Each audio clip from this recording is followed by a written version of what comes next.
बोलो सियावर रामचंद्र जी की जय। लोकाभिरामं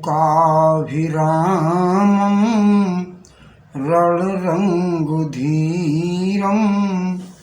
राजीवनेत्रं रघुवंशनाथं कारुण्यरूपं करुणाकरन्तं श्रीरामचन्द्रं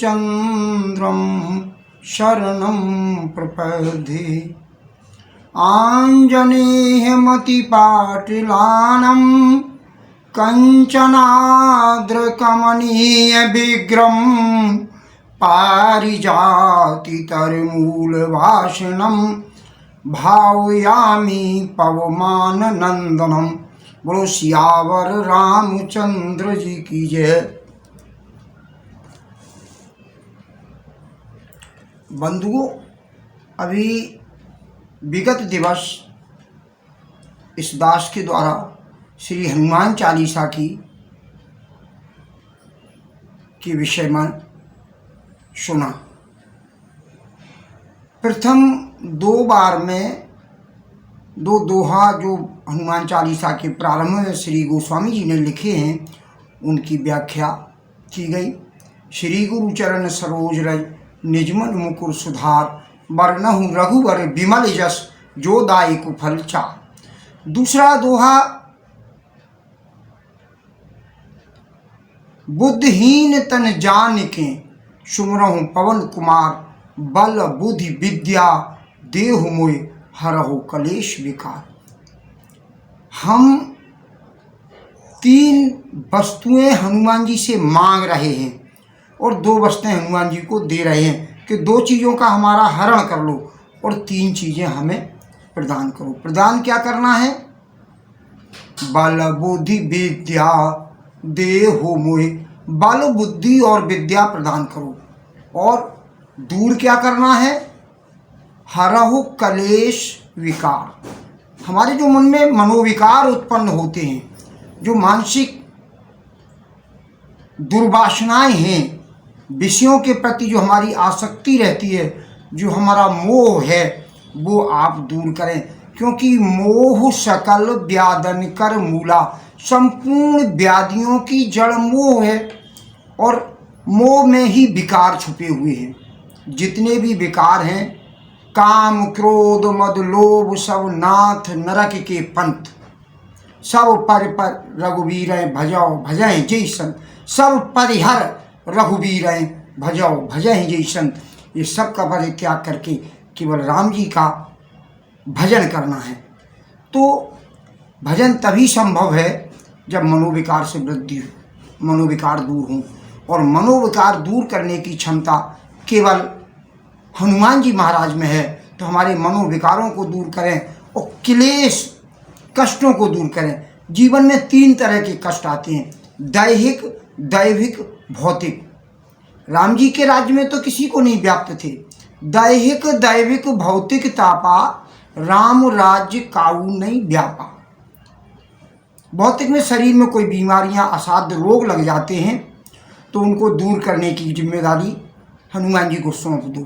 क्योंकि हनुमान चालीसा में कहते हैं कि नासै रोग हरहि सब पीरा, जो सुमरत हनुमत बलवीरा। और संकट से हनुमान छुड़ावई, मन क्रम बचन ध्यान जो लावई। संकट से भी दूर करते हैं और सभी रोगों से दूर करते हैं। इसलिए हनुमान जी और सब प्रकार की कृपा करते हैं। अच्छा, हमने पिछले विगत दिवस में बताया था कि दे वही सकता है जिसके पास कुछ है। अब जिस पे कुछ है ही नहीं तो वो क्या देगा? जिस पे कुछ है ही नहीं तो वो क्या देगा? ये बल के भी सबसे श्रेष्ठ बलवान है, सबसे बलशाली हैं। अतुलित बल धामा, अतुलित बल के धाम हैं और गुणों के निधान हैं। तो बल बुद्धि विद्या देहु मोय।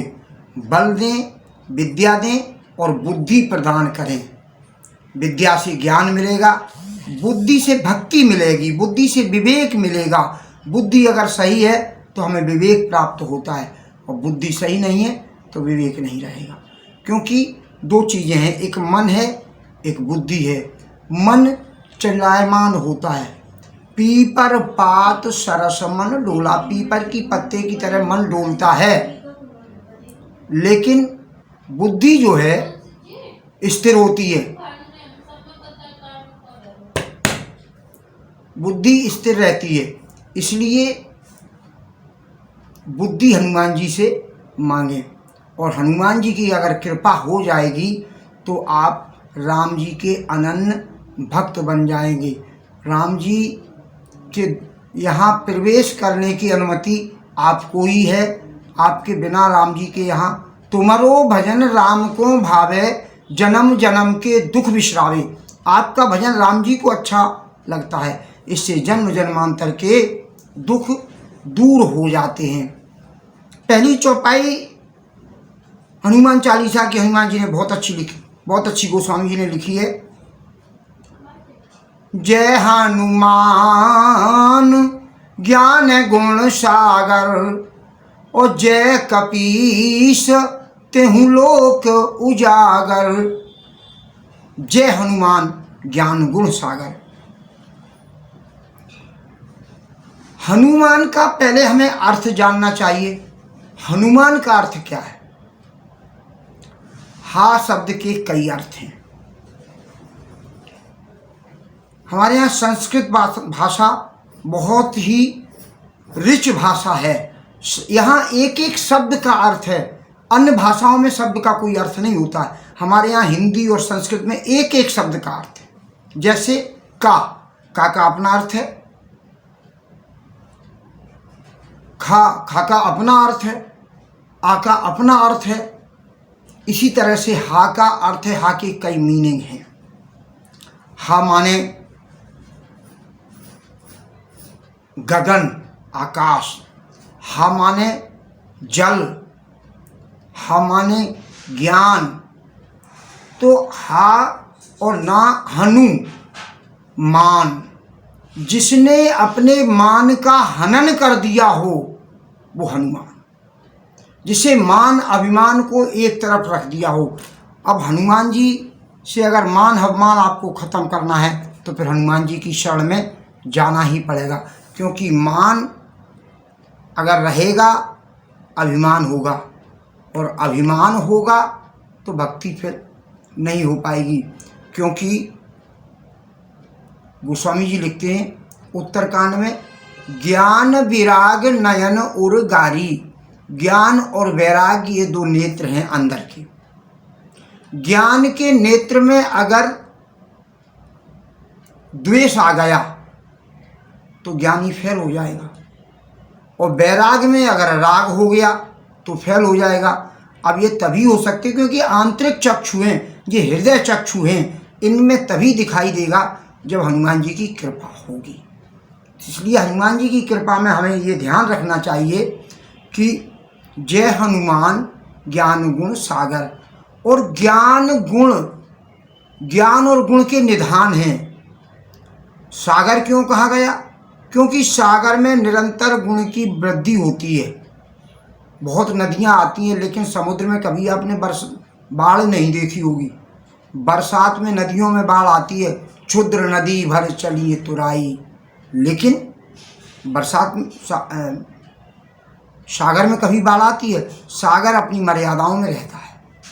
बरसात में भी उतना ही पानी है, और गर्मियों में भी जब पानी कम होता है तो भी उसमें ज्वार भाटा उतनी ही गति से आता है, और पानी बहुत बरस जाए तो भी उतनी ही उससे आता है। हाँ, केवल कभी कभी जब कोई प्राकृतिक विक्षोभ होते हैं, जिन्हें वेस्टर्न डिस्टर्ब कहते हैं, वेस्टर्न डिस्टर्बेंस है, पश्चिमी विक्षोभ हो जाता है, कभी और कोई डिस्टर्बेंस है, तो फिर सागर में थोड़ा तटों पर कहीं उसका उपद्रव दिखाई देता है, लेकिन सामान्यतः सागर अपनी मर्यादा में रहता है।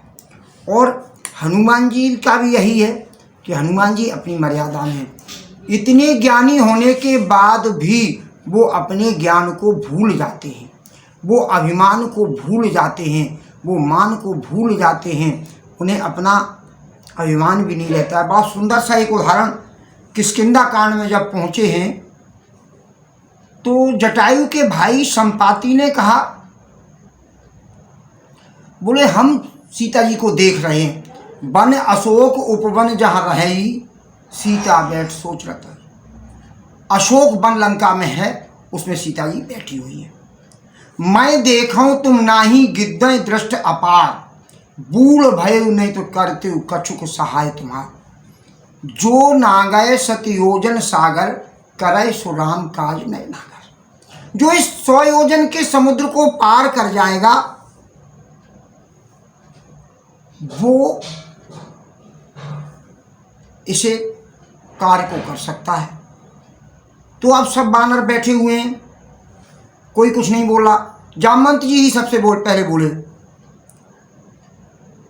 कि जब हे त्रिविक्रम भयहु खरारी, तब मैं तरुण रहेहु बल भारी।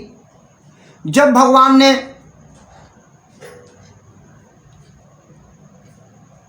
बलि का उद्धार करने के लिए अपने शरीर को बढ़ाया था, तब मुझ में बहुत बल था। बलि बांधत बल बाढ़ेउ, सो तनु बरनी न जाए, उभय घड़ी में दीनऊ 7 प्रदक्षिण धाय। उभय घड़ी माने 2 घड़ी में, 48 मिनट में, 24 मिनट की एक घड़ी है, 48 घड़ी में 7 परिक्रमा भगवान की थी। कितनी बड़ी परिक्रमा होगी कि भगवान के एक पैर में पृथ्वी नप गई थी, दूसरे पैर में पाताल लोक में, वो ब्रह्मलोक में। अब तीसरा पैर रखने के लिए जगह ही नहीं थी। उस समय बलि ने उस समय जामवंत जी ने भगवान की 7 प्रदक्षिणाएं परिक्रमा की थी। अब कहते हैं नहीं तन रहा प्रथम बल लेशा, अब पहले जैसा बल नहीं रहा है। बूढ़ भयु अब कहे ऋषिसा, अब हम वृद्ध हो गए हैं, फिर क्या करें। अंगद से पूछा, अंगद ने कहा भाई देखो, एक पार तो हम जा सकते हैं लेकिन वापस नहीं आएंगे। अंगद कहे विचार मन माही, अंगद कह रहे हैं, विचार करके कह रहे हैं, पार जाए कर संशय राख, हम पार जा सकते हैं लेकिन वापस नहीं आ सकते हैं। जामवंत ने, नल ने, नील ने, सब ने अपने अपने बल का बखान किया। जामवंत ने कहा अच्छा तुम तो बैठ जाओ। अंगद से कहा, बोले तुम पार चले जाओगे, अभी तो सीता जी को ढूंढने जा रहे हैं, फिर एक आदमी तुम्हें ढूंढने को लगेगा, इसलिए आप तो न जाए। कोई बोला हम 85 योजन जा सकते हैं, कोई कहा हम 80 योजन जा सकते हैं, लेकिन निज निज बल सब काहू न भाखा, और पार जाए कर संशय राखा। अपने अपने बल का बखान सभी ने किया, लेकिन पार जाने का सबने संशय प्रकट किया। अब श्री हनुमान जी महाराज चुपचाप एक तरफ एक चट्टान पर बैठे भगवान के ध्यान में ध्यानस्थ हैं। क्योंकि एक घटना है, इन्हें बचपन में एक ऋषि के आश्रम में उनको बहुत परेशान करते थे, तो उन्होंने इनको श्राप दे दिया था कि तुम्हें अपने बल का ध्यान नहीं रहेगा, जब कोई याद दिलाएगा तभी आपके बल का ज्ञान आएगा। तब जामवंत ने कहा कि काचो प्रसाद रहेहु बलवाना, पवन तनय बल पवन समाना। क्या चुपचाप बैठे हो हनुमान जी, तुम पवन पुत्र हो, पवन कितना विशाल बल है तुम में, क्योंकि पवन में कितना बल है, वायु में जितना वेग होता है उतना वेग शायद किसी में नहीं। तो इसलिए अब हनुमान जी फिर भी चुप बैठे हैं। कबन सो काज कठिन जग माही, जो नहीं होत तात तुम पाई। जामवंत जी कहते हैं अरे हनुमान जी, कौन सा ऐसा कठिन काज है जो तुम्हारे द्वारा नहीं होगा, सारे कार्य तुम कर सकते हो। अरे राम काज लग तब अवतारा, सुनते ही भय पर्वताकारा। आपका तो अवतार ही राम के काज के लिए हुआ है। जैसे हनुमान जी ने कहा कि राम के काज के लिए, तो पर्वत के समान विशाल शरीर बना लिया। और क्या कहते हैं कि जामवंत मैं पूछूं तोई, उचित सिखावन दीजे मोई। मैं ये पूछ रहा हूँ हे जामवंत जी, मुझे उचित सिखावन दीजिए। सिखावन कौन देता है? समाज में वृद्ध व्यक्ति। और ये कथा के माध्यम से बताया जाता है जिस समाज में वृद्धों की, बूढ़ों का सम्मान नहीं, वो समाज बेकार है। इसलिए वृद्ध व्यक्ति समाज में सम्मान का द्योतक होता है, वो सम्मान देता है। तो यहाँ जामवंत जी का सम्मान कर रहे हैं कि हमें उचित शिक्षा दीजिए। और उचित शिक्षा वही दे सकता है जिसके पास में ज्ञान है, वृद्धावस्था का अनुभव है, वयोवृद्ध है, उसका अनुभव है। एक बड़ी अच्छी बात दृष्टांत में आती है कि एक लड़के की शादी नहीं हो रही थी। शादी वाले आए, उन्होंने कहा शादी तो हम करेंगे लेकिन हमारी एक शर्त है। क्या है? कि बारात में 40 साल से ऊपर उम्र का कोई बाराती नहीं जाएगा। चूँकि मजबूरी थी तो उन्होंने कहा सब तय कर ली, सब कुछ तय हो गया। अब एक बूढ़े थे, उन्होंने कहा कि देखो बिना बूढ़ों की बारात बनती नहीं है, साथ में तो चलो। तो उन्होंने कुछ सामान रखा, सामान में कुछ ऐसी जगह के बीच में बैठा लिया कि दिखाई नहीं दे रहे थे, सांस लेने के लिए कहीं थोड़ी जगह रख दी। बारात पहुंच गई, साहब बाजा बजने लगे। बोले अबे नहीं, हमारे प्रश्न का उत्तर दो तब विवाह होगा। उन्हें क्या प्रश्न है आपका? बोले यहाँ नदी है हमारे गांव में, उसमें दूध की धार बहा दो, उस नदी में दूध की धार चल जाए पानी की जगह। अब बेचारे बड़ी परेशान, इतना दूध कहाँ से आएगा? तो उन्होंने विचार किया क्या करें। बोले हम बताते हैं थोड़ी देर में। बूढ़े आदमी ने कहा क्या बात है? बोले जो बूढ़े बाबा थे उन्होंने की बात क्या है? बोले बात ये है, वो कह रहे हैं कि नदी में दूध बहा दो। तो बोले तुम उनसे पूछ लो, उनसे कह दो पहले तुम पानी खत्म करो, नदी खाली कर दो, पानी खत्म हो जाएगा हम दूध बहा देंगे।